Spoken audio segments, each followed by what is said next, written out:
नमस्कार विद्यार्थियों, स्वागत है आपका हमारे इस YouTube चैनल में। विद्यार्थियों, आज हम पढ़ेंगे रिसर्च मेथोलॉजी का सेकंड यूनिट रिसर्च के बारे में। रिसर्च का क्या मीनिंग है, रिसर्च के क्या ऑब्जेक्टिव्स हैं, मतलब रिसर्च का क्या तात्पर्य है और क्या इनके उद्देश्य हैं, इनके बारे में विस्तार से पढ़ेंगे। तो चलिए शुरू करते हैं। रिसर्च के मीनिंग के बारे में आज हम पढ़ेंगे। रिसर्च का संधि विच्छेद यदि हम करें तो री प्लस सर्च। री का मतलब होता है पुनः और सर्च मतलब खोजना। मतलब किसी भी ज्ञान, किसी भी क्षेत्र में कोई भी सब्जेक्ट आप ले लीजिए, जैसे इतिहास, भूगोल, विज्ञान, गणित, किसी भी सब्जेक्ट को लेकर अगर उसमें गहन अध्ययन करना या उसमें वैज्ञानिक विधियों के द्वारा ज्ञान हासिल करना या उसमें बार बार ज्ञान हासिल करना ही रिसर्च कहलाता है। रिसर्च को हम रिसर्च ही क्यों बोलते हैं, सर्च क्यों नहीं बोलते?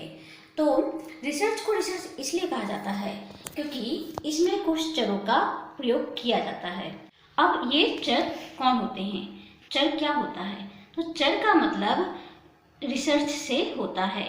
जब हम किसी विषय में या किसी क्षेत्र में ज्ञान हासिल करने जाते हैं तो हम कुछ चरों का इस्तेमाल करते हैं, और चर जो होते हैं वह वातावरण के हिसाब से जिनमें परिवर्तन होता है या जिनमें चेंजेस देखा जाता है या जो रिसर्च की गतिविधियों से संबंधित होते हैं। तो जब हम रिसर्च करने जाते हैं तो हम कई तरह के चरों का इस्तेमाल करते हैं। इसी वजह से रिसर्च को हम रिसर्च कहते हैं, और रिसर्च में कई वैज्ञानिक विधियों के द्वारा हम गहन अध्ययन करते हैं। अतः किसी भी विषय या किसी भी क्षेत्र में विस्तृत रूप से ज्ञान का सृजन करना या ज्ञान को हासिल करना ही रिसर्च कहलाता है। नवीन ज्ञान का सृजन ही रिसर्च है। रिसर्च की यदि हम कार्यविधि देखें तो इसमें कुछ स्टेप्स होते हैं। उन स्टेप्स के द्वारा ही रिसर्च में आगे बढ़ा जा सकता है। सबसे पहले रिसर्च में होती है एक प्रॉब्लम। अगर हम इसे याद करने की कोशिश करें तो इसे हम PhDCAG, यह एक साइन है रिसर्च में आगे बढ़ने का। स्टेप्स हैं। P से प्रॉब्लम मतलब समस्या का चयन करना। जब हम कोई भी रिसर्च करते हैं तो सबसे पहले एक समस्या को लेकर आगे बढ़ते हैं। H से हाइपोथेसिस मतलब प्राकल्पना। एक हाइपोथेसिस लेकर चलते हैं, एक सोच को लेकर आगे बढ़ते हैं कि ऐसा हो सकता है, ऐसा नहीं हो सकता। उसके थ्रू हम अपनी रिसर्च में आगे बढ़ते हैं। डी से मतलब डिजाइन द रिसर्च, मतलब शोध की रूपरेखा तैयार करना। इसके बाद शोध की रूपरेखा तैयार की जाती है। उसके बाद ए से एनालिसिस, डी के बाद सी, डाटा कलेक्शन किया जाता है, मतलब समंकों या प्रदत्तों का संकलन किया जाता है। इसके बाद आता है ए मतलब डाटा एनालिसिस, प्रदत्तों या समंकों का विश्लेषण किया जाता है। इसके बाद आता है जी, और विश्लेषण करने के बाद जो निष्कर्ष निकलता है उनका प्रतिपादन किया जाता है तथा सामान्यीकरण किया जाता है। इस तरह हम अपनी रिसर्च में स्टेप बाय स्टेप आगे बढ़ते हैं। इस तरह हमारी रिसर्च पूरी होती है। विद्यार्थियों, ये देखिए रिसर्च, ये दिया हुआ है रिसर्च अनुसंधान, री प्लस सर्च। री मतलब बार बार और सर्च मतलब खोजना, इक्वल टू रिसर्च, बार बार खोजना।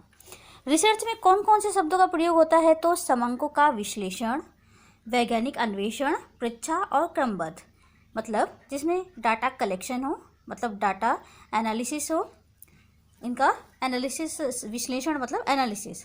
वैज्ञानिक अन्वेषण मतलब एक साइंटिफिक मेथड के थ्रू आगे बढ़ना। परीक्षा मतलब इंक्वायरी। क्रमबद्ध मतलब एक सिस्टमेटिक वे में। तो जब हम किसी समस्या को लेकर वैज्ञानिक आंकड़ों को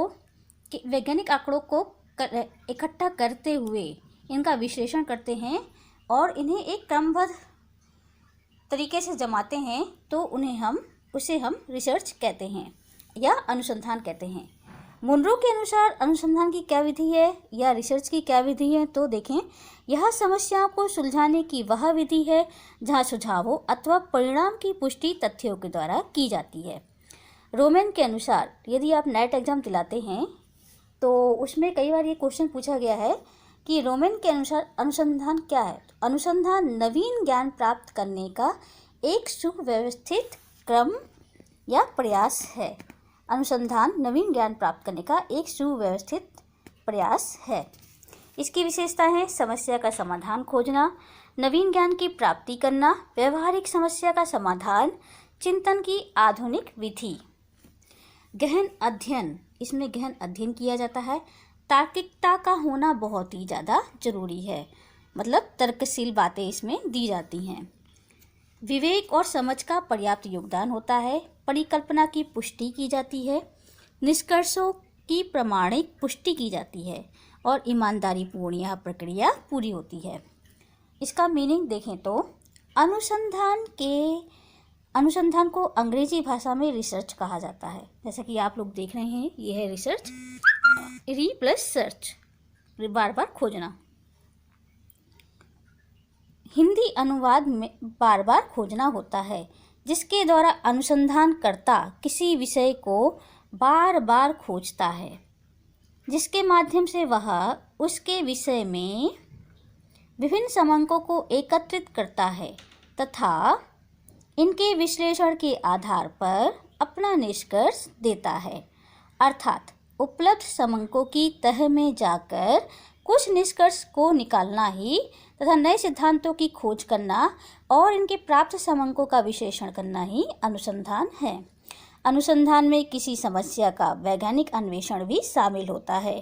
अन्वेषण की क्रिया इस तथ्य की परिचायक है कि समस्या को अति निकटता से देखा जाए, उसकी परीक्षा की जाए तथा ज्ञान हासिल किया जाए। तो यह था रिसर्च का मीनिंग।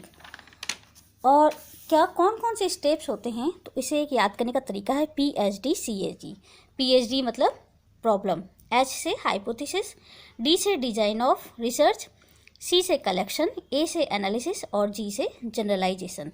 P फॉर प्रॉब्लम मतलब समस्या का सबसे पहले चयन किया जाता है। रिसर्च में क्या किया जाता है, सबसे पहले एक समस्या का होना जरूरी है। देन H से प्राकल्पना, हाइपोथेसिस, H से हाइपोथेसिस प्राकल्पना का प्रतिपादन किया जाता है। D से डिजाइन ऑफ रिसर्च मतलब शोध की रूपरेखा बनाई जाती है।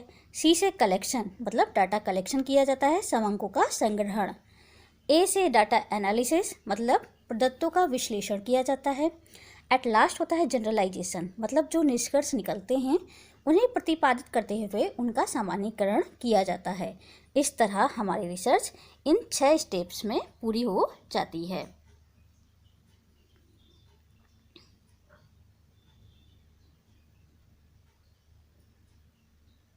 उम्मीद करते हैं स्टूडेंट आपको यह टॉपिक समझ में आया होगा। अगले अध्याय में हम फिर से रिसर्च मेथोडोलॉजी का एक नया टॉपिक लेकर आएंगे। तब तक के लिए जुड़े रहिए मेरे साथ। मुझे दीजिए इजाज़त। धन्यवाद।